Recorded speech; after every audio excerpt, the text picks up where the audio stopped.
नमस्कार साथियों दरभंगा जिला के अंतर्गत केवटी विधानसभा क्षेत्र में एक बहुत ही हृदय विदारक घटना सामने आई है। बता दें कि जवाहर नवोदय विद्यालय में एक 13 वर्ष का 8वीं कक्षा में पढ़ने वाला छात्र की जो लाश है वो पंखे से लटकते हुए उसी छात्रावास में मिली है। बता दें कि स्कूल वालों का कहना है कि ये एक सुसाइडल केस है। वहीं जो परिवार वाले हैं उनका कहना है कि ये एक सोची समझी साजिश और एक हत्या है। ऐसे में जब हमारी आधुनिक प्रेस की टीम परिवार से मिलने पहुंची तो उसके पिताजी ने पूरी जानकारी दी। सुनिए पिताजी ने क्या बोला एक बार। घटना की खबर आपको कब मिली? घटना की खबर 8 तारीख को 10:50 में हमको उधर से स्कूल की तरफ से कॉल आया। तो उसमें कुछ बताया नहीं, मिस कॉल था। फिर मैंने कॉल बैक किया तो मुझे कहा गया स्कूल से कि आप स्कूल पर आइए नवोदय विद्यालय में। मैंने पूछा भी कि क्या बात है बताइए, लेकिन वो कुछ बताया नहीं, सिर्फ ये बोले कि आप स्कूल पर पहले आइए। तो मैं आया घर और अपनी पत्नी को साथ लेकर के स्कूल गया। स्कूल जाने के बाद मैंने अंदर ग्राउंड में देखा कि बच्चे का भीड़ लड़के सबका लगा हुआ था। पुलिस प्रशासन की पहले से गाड़ी 2 गाड़ी वहां पर थी। मुझे आश्चर्य हुआ कि आखिर मुझे बुलाया गया है और पुलिस प्रशासन की गाड़ी क्या है, क्या बात है। मैंने और मेरी पत्नी ने लड़कों सबसे पूछना शुरू किया कि भाई क्या बात है बताइए, हम लोगों को क्यों बुलाया गया है। वो लोग कुछ नहीं बताए। फिर अब मन में डर सा लगने लगा। मैं और मेरी पत्नी हॉस्टल की तरफ भागे। जब हॉस्टल के पास गए तो रूम खुला हुआ था, वहाँ पे पुलिस थे खड़े।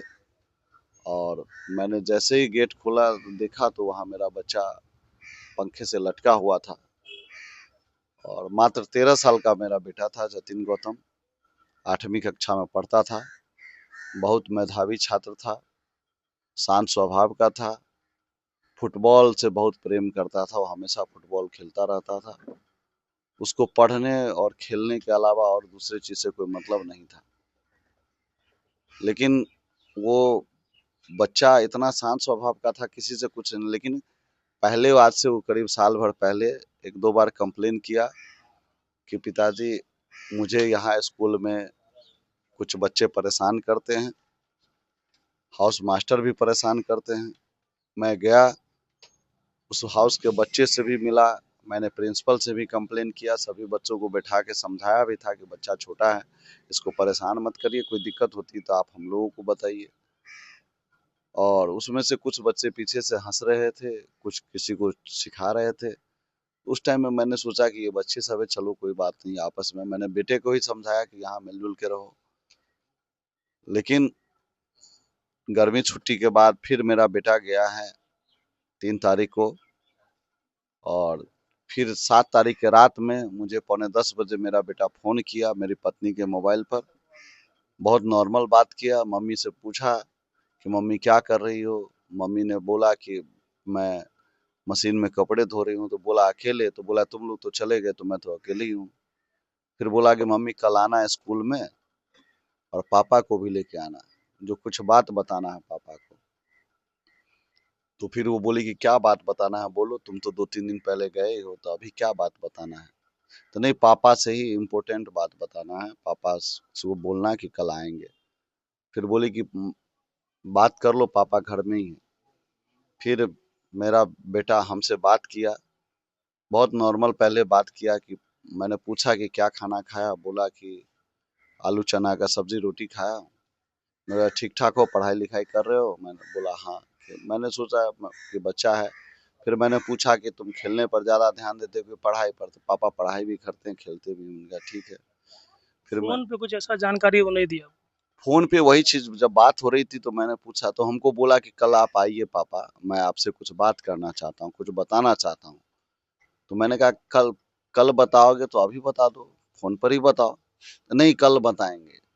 मुझे शक हो रहा है कि वो कुछ कहना चाह रहा था, लेकिन वहाँ किसी अगल बगल में कोई ऐसा बच्चे सब या कोई लोग ऐसा खड़े थे जिस कारण से वो हमें बता नहीं पा रहे थे।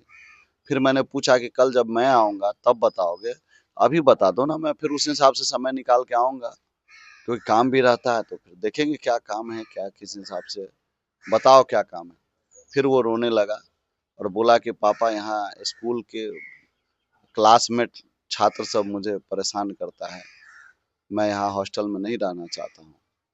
फिर भी मैंने उसको समझाया कि बेटा कोई बात नहीं है, मिलजुल के रहिए, आपको पढ़ना है, पढ़ाई पर ध्यान दीजिए, दूसरे चीज़ों पे मत ध्यान दीजिए। मैंने उसको कहानी के माध्यम से भी बेटा को समझाया कि बेटा इसी तरह स्कूल में एक छात्र को जो पढ़ने में बहुत तेज था, उसको अगल बगल के छात्र उसको बहुत चिढ़ाते थे, तंग भी करते थे। हाँ, लेकिन वो बच्चा पढ़ाई पर फोकस करता था और बाद में आने वाला समय में वो लड़का आईएएस आईपीएस बन गया, वो एसएसपी बन गया, और जो लड़का सब तंग करता था वो दरोगा ही रह गया। बाद में वही लड़का सब उसको सैल्यूट करता था, तुम पढ़ाई पर फोकस करो, दूसरे चीज पे मत ध्यान दो। और बाकी मैं कल आऊंगा, प्रिंसिपल से भी बात करूंगा, मिलूंगा भी। लेकिन बच्चा बोल रहा था कि ठीक है पापा, आप कल आइएगा तो बताएंगे और सब क्या बात है। वो जरूर कुछ कहना चाह रहा था हमसे। मुझे शक है कि पीछे से ही कोई उसको ये चीज सब देख रहा था। वो समझा कि इसके कल पापा आएंगे, शिकायत करेगा, मेरे बच्चे के साथ रैगिंग किया जा रहा था, टॉर्चर किया जा रहा था।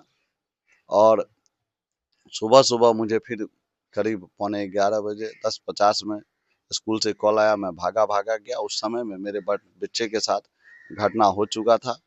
मेरा बच्चा पंखे से लटका था, उसका कोई हमारे बच्चा को साजिश के तहत हत्या करके लटका दिया था। इससे पहले कभी वो कुछ बताया था कि स्कूल में किसी तरह का प्रॉब्लम है वार्डन के द्वारा या फिर टीचर के द्वारा? देखिए, वहाँ पे पहले भी उसके साथ मैंने बताया ना कि 6 महीना साल भर पहले भी इस तरह से बताता था कि मुझे वार्डन भी, जो हाउस मास्टर है, वो भी उसको तंग करता था कि किसी बेड से किसी बेड पे उसको डाल देता था।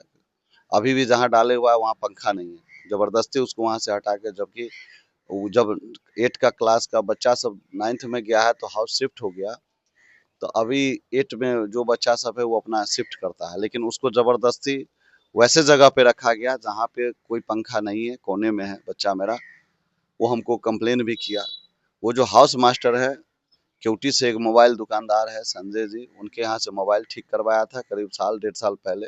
उसका कुछ पैसा बकाया था उन पर, जो उन्होंने हमको बोला कि भैया आप ही के नाम पर, वो टीचर बालेश्वर पासवान नाम है, वो मोबाइल का पैसा उधारी ले गया उनसे।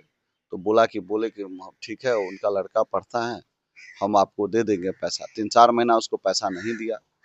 फिर उसके बाद हमसे बोला कि भाई जी आप स्कूल जाइएगा तो उनसे पैसा मांग लीजिएगा। मैं गया, मेरी पत्नी भी गई। 2-3 बार मैंने उसको पैसे के लिए टोका भी कि आप उसका मोबाइल का पैसा बकाया है जो, क्यों नहीं दे देते हैं।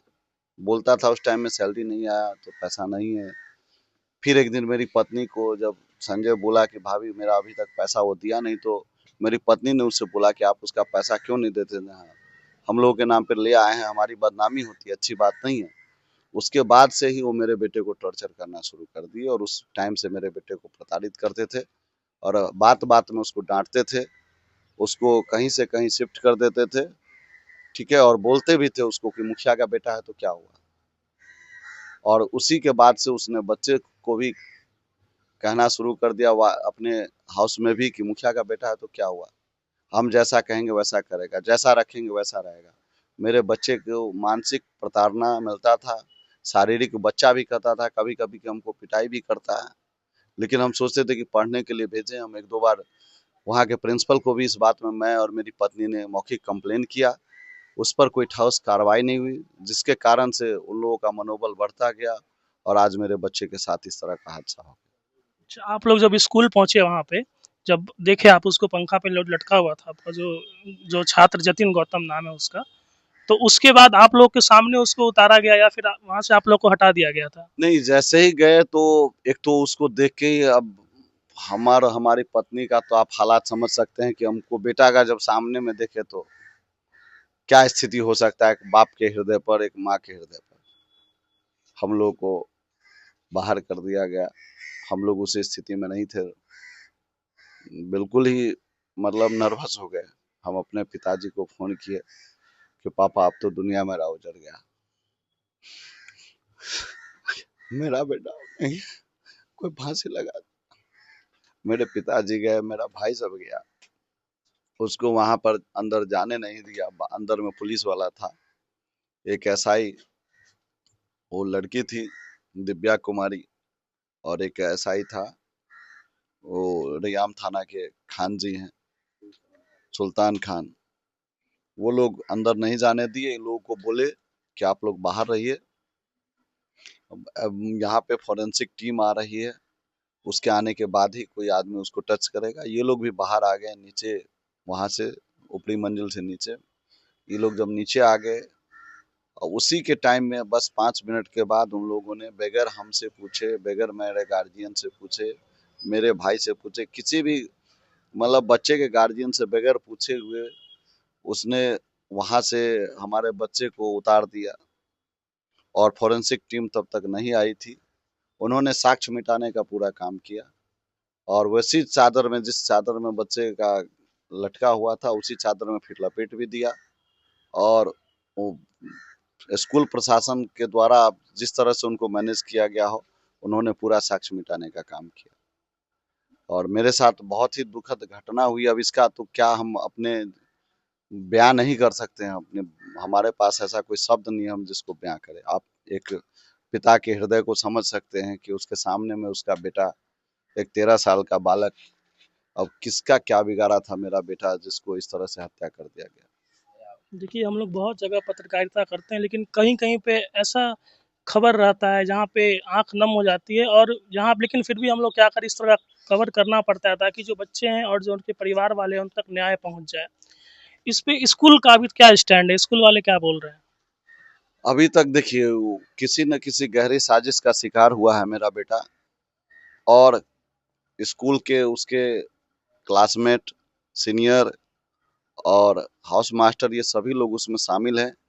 अभी तक स्कूल के प्रशासन की तरफ से कोई एक्शन नहीं लिया गया है, क्योंकि अगर घटना हुई तो जो लोग थे उस हाउस में, उस सभी को अलग अलग से पूछना चाहिए था, उनको रोकना चाहिए था, उस जगह को सील कर देना या बंद कर देना चाहिए था ताकि कुछ साक्ष्य मिले।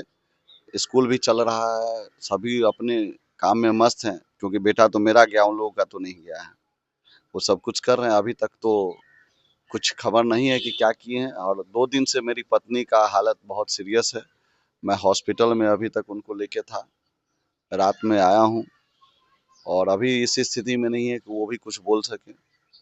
वो तो जिस दिन घटना हुआ वो किसी को पहचानने से भी इनकार कर रही थी, इस तरह का उनका दिमाग हो गया था, हालत है। और उसके बाद जब हमारी पत्नी, जैसे ही हम लोग वहाँ पहुँचे और घटना होने के बाद हम लोग सीधा हाउस मास्टर को हमारी पत्नी खोजने की, हम तो उधर वहाँ प्रशासन थे, उन लोगों से बात करने लगे क्यों घटना कैसे हो गया। हमारी पत्नी दौड़ते बदहवास होके हाउस मास्टर के घर के तरफ गई कि आखिर जिम्मेवारी तो हाउस मास्टर का है कि बच्चा मेरा पीटी में, लोग कह रहे हैं कि बच्चे सब की पीटी में नहीं पहुंचा, तो पीटी में नहीं पहुंचा तो बच्चे का काउंट होता है। मेरा बच्चा नाश्ता करने नहीं पहुंचा तो वहां भी काउंट होता है। असेंबली होती है वहां भी बच्चे काउंट होते हैं। तो जब ये 3 जगहों पे नहीं पहुंचा तो कम से कम हाउस मास्टर का ये दायित्व तो बनता है कि वो बच्चे का जाके वहां जांच करता है कि बच्चे क्यों नहीं पहुंचा, बच्चा बीमार है कि सही है कि क्या है। बच्चे सब बोल रहे हैं कि वो सिक वो था, तो सिक था तो जाके दवा देता या देखता, लेकिन ऐसा कुछ नहीं। स्कूल प्रबंधन एकदम लापरवाही के साथ काम किया, जिस कारण से मेरे बच्चे के साथ इस तरह का घटना हो गया। और जब मेरी पत्नी हाउस मास्टर के घर पे दौड़ती गई, वहाँ पे डेरा है उसका, कि मेरे बच्चे का इस तरह कैसे हत्या हो गया, स्कूल में हाउस मास्टर की तरफ दौड़ती गई, चिल्लाई कहाँ है मेरा बेटा का हत्या कैसे कर दिया, कहाँ है, निकला हाउस मास्टर का नाम लेके बोले, हाँ कहाँ है बालेश्वर पासवान, बुलाओ, मेरे बेटे को मार दिया गया है। तब उसकी पत्नी और उसका बेटा था और एक वहाँ पे एक लड़का और था, मैं वहाँ पे था नहीं। मेरी पत्नी को धक्का दे के गिरा दिया, उसको एक थप्पड़ भी मार दिया और गेट को बंद किया। वहाँ मेरी पत्नी के साथ मारपीट किया, उसके स्कूल शरीर में पर, मारपीट? जी मेरी पत्नी के साथ मारपीट किया, जबकि हम दूसरे साइड में थे, वो इधर आ गई थी। फिर हमारे गांव के ही लोग थे, जब ये बेहोश हो गई, इसके साथ मारपीट किया गया तो बेहोश हो गई, तो फिर उसके बाद लोगों ने उसको उठा के हॉस्पिटल इलाज के लिए भर्ती करवाया और उसको हॉस्पिटल में होश आया, वहाँ पे होश में वो नहीं थी। अब आगे आप लोग की क्या माँग है? हमारी मांग ये है कि उच्च स्तरीय जांच हो, सीबीआई जांच हो, क्योंकि इतना बड़ा संस्थान है सरकार का, लाखों रुपए खर्च करती है सरकार, करोड़ों रुपए सालाना खर्च करती है। बच्चे के गार्जियन एक उम्मीद से इस संस्थान में बच्चे को पढ़ाते हैं कि अच्छा स्कूल है, सेंट्रल गवर्नमेंट का स्कूल है, बच्चे का भविष्य बनेगा। लेकिन आज मेरा बच्चा चला गया है, अगर मैं नहीं लड़ूंगा, मैं अगर कंप्लेन नहीं करूंगा, तो कल और भी बच्चे के पिता को ये चीज़ देखना पड़ सकता है। इसीलिए मुझे जहाँ तक होगा मैं लड़ूंगा। मैं अपने बच्चे के न्याय के लिए जहाँ तक जाना पड़ेगा मैं जाऊंगा। मैं उम्मीद करता हूँ जिला प्रशासन, डीएम साहब से, एसएसपी साहब से कि मेरे बच्चे को न्याय मिले, जो लोग इसमें शामिल है उसको कठोर से कठोर सजा मिले और सीबीआई जांच करे और इस तरह से करे कि दोबारा इस तरह का घटना किसी के बच्चे के साथ नहीं। अच्छा, उस जो जिस स्कूल में घटना घटी है नवोदय में, इस उस स्कूल के पहले भी ऐसी घटना रवैया रहा है क्या? देखिए, अब तो बहुत कुछ बाहर आ रहा, पहले नहीं आ पाता था। अब तो बहुत चीज़ जो बच्चे लोग बता रहे हैं कि सीनियर लड़के अभी भी वहाँ पे रैगिंग करते हैं, जो बच्चे छोटे। और दूसरी सबसे बड़ी गलत बात है वहाँ कि सीनियर जूनियर को एक ही हाउस में रखा जाता है, जबकि हाउस अलग अलग है। तो सीनियर जूनियर को अलग अलग हाउस में रखना चाहिए, एक क्लास का बच्चे को एक ही में रखना चाहिए। लेकिन वहाँ पे सीनियर जूनियर को मिला के ही छठा, सातवां, आठवां, नौवां इस तरह से रखा जाता है। तो सीनियर बच्चे बच्चे को प्रताड़ित करते हैं। और ये भी पता चला है कि जो बच्चे उसकी बात नहीं मानते हैं उसको बेल्ट से पीटा जाता है, रॉड से पीटा जाता है। छोटे बच्चे को हाथ पैर तोड़ दिया जाता है, कपार फोड़ दिया जाता है। कई बार इस तरह का घटना हुआ है। लेकिन क्या होता है कि स्कूल बदनाम न हो, इसके लिए अंदर से ही उन लोगों को ट्रीटमेंट करा के फिर अंदर ही उसको रख दिया जाता है। गार्जियन को बुला के उसको समझा दिया जाता है, उसी के बच्चे की गलती निकाल दी जाती है। गार्जियन भी बच्चे को पढ़ने की वजह से आगे कुछ कर नहीं पाता है, वो भी डर से आगे अपनी बात को रख नहीं पाता है। और रैगिंग का व्यवस्था बहुत ही खराब है वहाँ पे, जो अभी तक, जबकि सरकार के नियम के अनुसार रैगिंग खत्म हो चुका है, बड़े बड़े संस्थान में भी रैगिंग नहीं होता है। लेकिन इस पचारी नवोदय विद्यालय दरभंगा में अभी भी बच्चों के साथ रैगिंग होता है, जिस रैगिंग का शिकार मेरा बेटा हो गया। देखिए, हम लोग के साथ अभी थे जो जतिन गौतम छात्र है, उसके पिताजी थे। उन्होंने तमाम चीज़ों के बारे में जानकारी दी कि क्या हुआ था वहाँ पे, और हम लोग भी इस चीज़ की कड़ी निंदा करते हैं और निष्पक्ष तरीके से इसकी जांच हो और सीबीआई जांच हो, इस चीज़ की मांग करते हैं।